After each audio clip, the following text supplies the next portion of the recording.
Okay. Okay.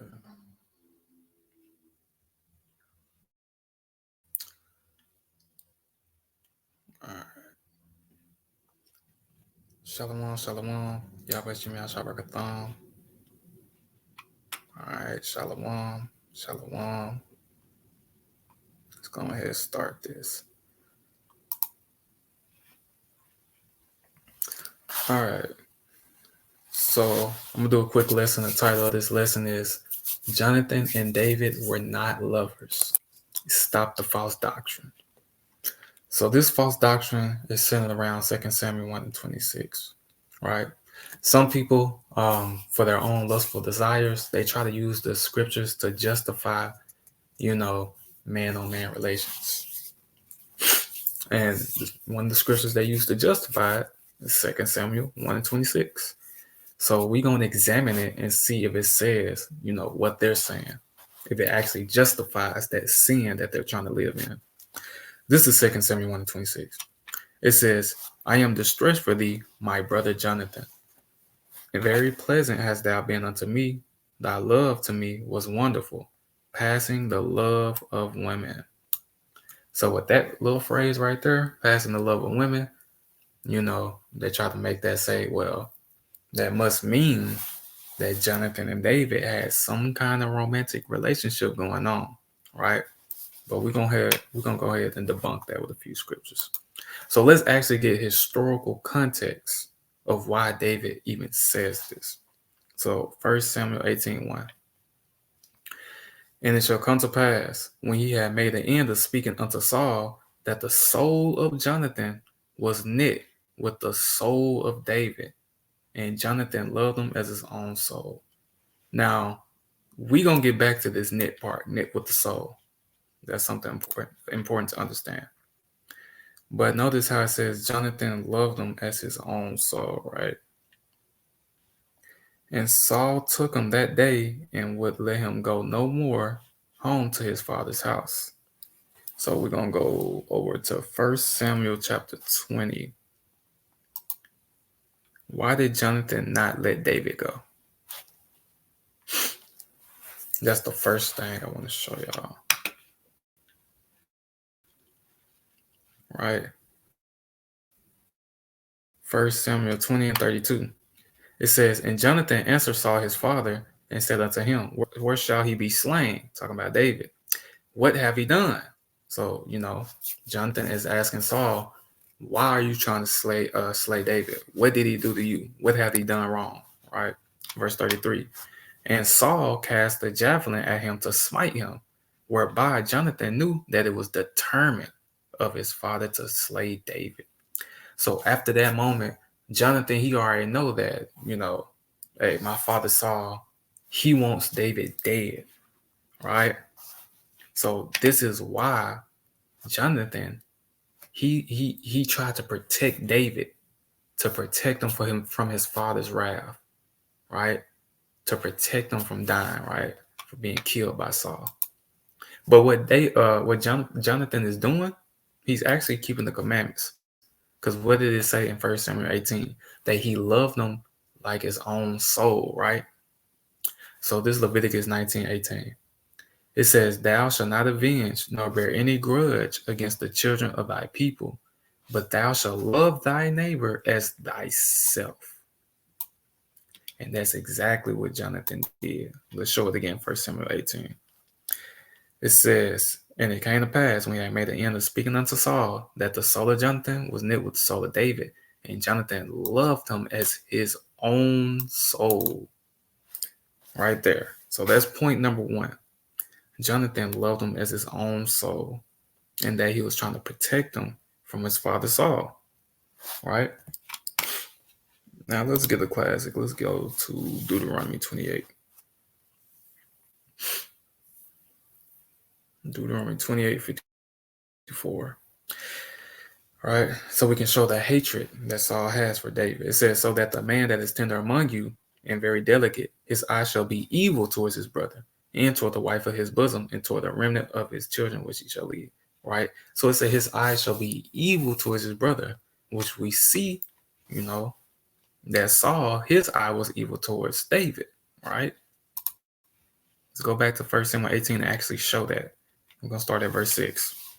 It said, and it came to pass as they came, when David was returned from the slaughter of the Philistine, that the women came out of all the cities of Israel, singing and dancing to meet King Saul with tabrets, with joy, and with instruments of music. And when the women answered one another as they played, and said, Saul has slain his thousands, and David his 10,000s. Verse 8. And Saul was very wroth, and the saying displeased him, and he said, they have ascribed unto David 10,000s, and to me they have ascribed but thousands. And what can he have more but the kingdom? And Saul eyed David from that day in forward, right? So showing you, that curse being fulfilled in Deuteronomy 28:54, that your eye shall be evil towards your brother. It literally says, and Saul eyed David from that day forward. So that's the reason why. So he always wanted David dead. And that's the reason why Jonathan has to protect David from his father. Right? So let's go back up to verse 1 of 1 Samuel. Now we're going to touch on the knit part, because I said I was going to get back to this word knit. It said, and it came to pass when he had made an end of speaking unto Saul, that the soul of Jonathan was knit with the soul of David, and Jonathan loved him as his own soul, right? So what we're going to do, we're going to get the Hebrew, but before we get the Hebrew, let me show y'all this in Judges 20. Because remember, it said they was knit together, right? Judges 20:1. It says, then all the children of Israel went out, and the congregation was gathered together as one man, from Dan even to Beersheba, with the land of Gilead, unto the Lord in Mizpeh. All right, verse 11. So all the men of Israel were gathered against the city, knit together as one man. Right.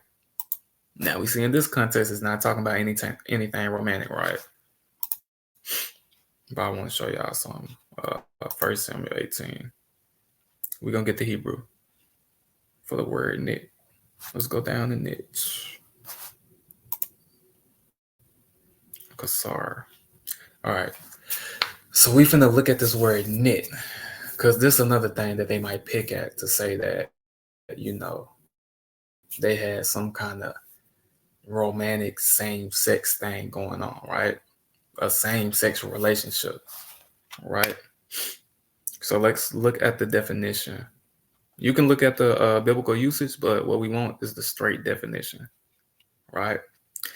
It says to tie, physically, gird, confine, compact, or mentally in love, right? So they can use that right there and say, see, they was in love because they was knit together. League, bind up, make a conspire, conspiracy, right? Join together, knit, stronger, work. So we see it's not just one word, all right? You can't just pick this word out of all the words and say it must mean that they was in love, right? But it's a specific word I do want to point out. Conspire. Now I was doing a little study on this, and I believe that this is the word that would be most appropriate to the context of what was going on. Conspire, right? So let's go to 1 Samuel 22. 1 Samuel 22.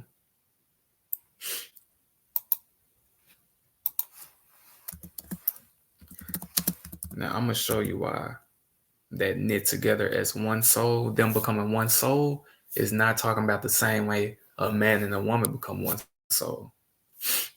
1 Samuel 22:7. We're going to see what that knit talking about. It said, then Saul said unto his servants that stood about him, hear now, ye Benjamites, will the son of Jesse give every one of you fields and vineyards? Right? You're talking about David. Will David give you every one of you fields and vineyards, and make all of you captains of thousands and captains of hundreds? That all of you have conspired against me, right? And there is none that sheweth me that my son, Jonathan, hath made a league with the son of Jesse, David. And there is none of you that is sorry for me, or sheweth unto me that my son hath stirred up my servant against me, to lie in wait as at this day. Now, what do we read in that definition? Let's go back to it. For the word knit. Oh, look, right? Conspire. Join together. Right? So I believe these two words right here, conspire and join together, will be more appropriate to the context. Right? Because remember, it said that David and Jonathan, he made a covenant with David, right? To protect him. And whenever Saul, he found out about that, he said, you have conspired against me.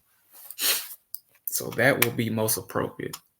Now, I'm going to get one more scripture to end it off.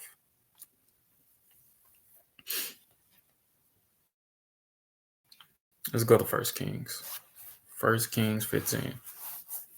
The last point I want to make is this.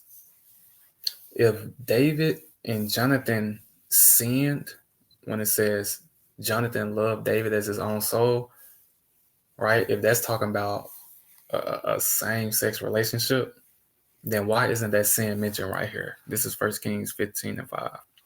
Because David did that which was right in the eyes of the Lord and turned not aside from anything that he commanded him all the days of his life, save only in the matter of Uriah the Hittite, right?